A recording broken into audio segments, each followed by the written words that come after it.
Good morning बच्चों। आज दिनांक 22 जुलाई 2021, वर्ग तृतीय, विषय हिंदी, अध्याय 13। अध्याय का नाम है कोयल रानी कविता। पढ़ाई होने जा रही है। आप सभी बच्चे इस कविता को ध्यान से सुनिए और समझने की कोशिश कीजिए। कोयल जो कविता है बच्चों, कवित्री सुभद्रा कुमारी चौहान जी लिखी है। और आप लोग जानते होंगे सुभद्रा कुमारी चौहान जो है कविता जो लिखी है वह बहुत ही प्रेरणादायक है। और इस कविता में आप लोगों को यह इस कविता से शिक्षा मिलती है कि हम लोग को मीठी बात बोलना चाहिए, माता पिता का आज्ञाकारी बनना चाहिए।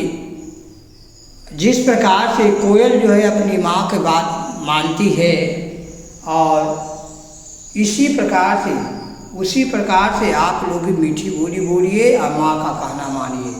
इस कविता का यही मुख्य भाव है।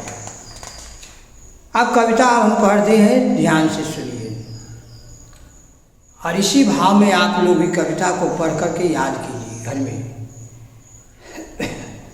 कोयल रानी, देखो कोयल काली है पर मीठी है इसकी बोली, इसने ही तो कूक कूक कर आमों में मिश्री घोली।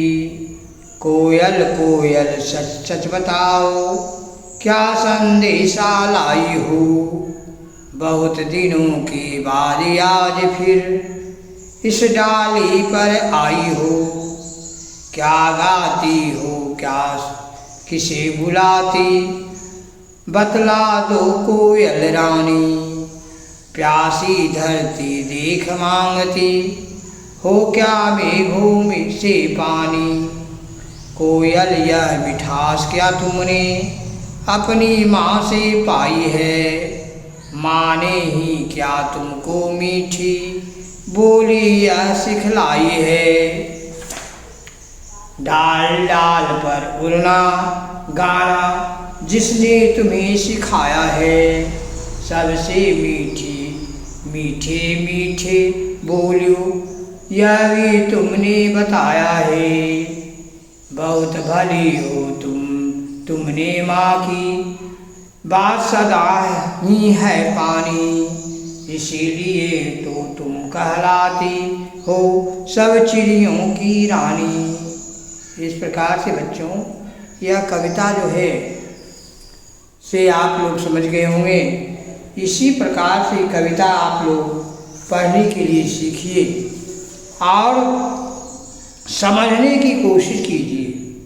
जैसे कोयल क्या इतना मीठा बोलना तुम्हारी माँ ने सिखलाया है, माँ ने ही क्या तुमको मीठी बोली यह सिखलाई है। इसका मतलब हुआ माँ ने ही यह क्या ये तुमको मीठी बोली यह सिखलाई है। अब देखिए क्या है, इस कोयल ने अपनी मीठी बोली से आमों में भी मिठास भर दी है। इस कोयल ने अपनी मीठी बोली से आमों में भी मिठास भर दी। कोयल क्या तुम प्यासी धरती के लिए बादलों से पानी मांगते हो। कोयल तुम बहुत अच्छी हो क्योंकि तुम अपनी माँ की बात मानती हो, इसलिए चिड़ियों की रानी कहलाती हो। इसका भाव यही हुआ बच्चों। कोयल क्या इतना मीठा बोलना तुम्हें तुम्हारी माँ ने सिखलाया है, बहुत भले हो तुमने माँ की बात सदा ही मानी है, इसलिए तुम कहलाती हो सब चिड़ियों की रानी। इस प्रकार से बच्चों इस कविता का भाव यही है कि आप भी मीठी बोली बोलिए, माता पिता का प्रिय बनिए और जहाँ भी रहिए अनुशासन बनाकर रहिए। अनुशासन ही देश को महान बनाता है। अनुशासन में बहुत बड़ी शक्ति है, इसलिए अनुशासित बनिए और अपने देश का भविष्य, देश के विकास का उज्जवल कीजिए। आप जो है बच्चों, आप में बहुत बड़ी क्षमता है। अभी से ही यदि चाह लीजिएगा तो माता पिता का प्रिय बन जाइएगा। मीठी बोली में बहुत कीमती है। अब आप लोग को बहुत बहुत धन्यवाद देता हूँ। जय हिंद।